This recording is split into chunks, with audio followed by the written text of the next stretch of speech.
So let's talk a little bit about multi-org and, what is this whole conversation about?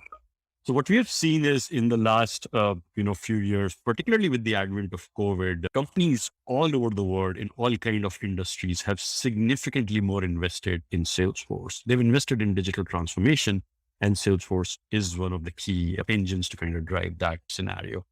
And what has happened is, you see these enterprise landscapes which have many, many Salesforce orgs, and they can be there based on a number of different reasons. They're typically there by function, extremely common in industries where you can have physical goods, computers, automobiles. A lot of these kind of industries are divided by function where you have a Salesforce org that's dedicated to sales. So it's doing the front office part of a lead to cash system, right? You have opportunity in pipeline management. You're doing forecasting there. Your quotes are getting created there.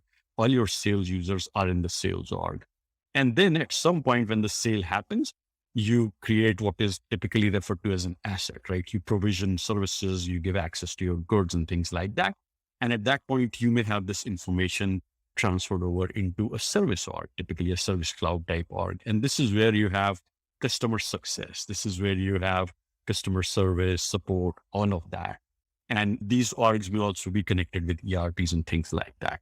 And what's happened since then is like this now has mushroomed, right? So in addition to Salesforce org that's dedicated to your sales users, one dedicated to service users, you have one for marketing.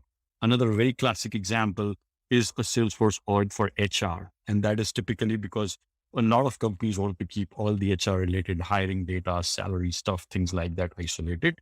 And they may be running specific packages on top of that. So you see one sort of an orientation in multi-org, which is based on sales, service, and marketing. The other one that we've seen very, very commonly in certain industries is by line of business or by channel.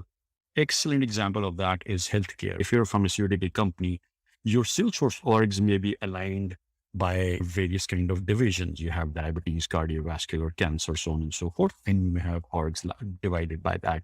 Medical devices is another area where that has happened quite prevalently. Another interesting one that we have seen this happen a lot is financial services.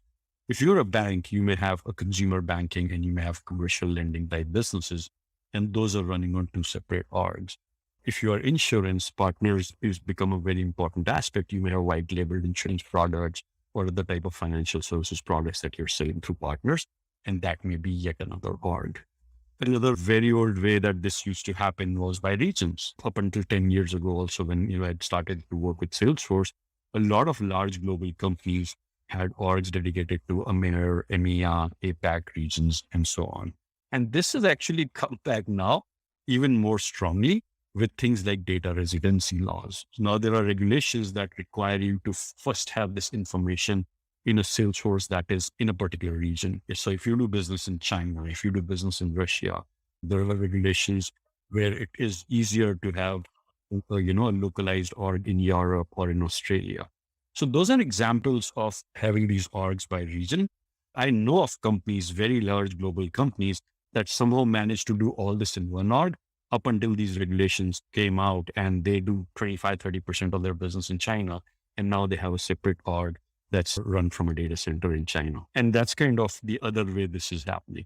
And finally, very common in high tech is acquisition, right? You're a large tech company, very typical of Bay Area companies. They're acquiring a bunch of every year. And as they're acquiring these companies, you have one org from parent, and then you have acquisition one, acquisition two, so on and so forth.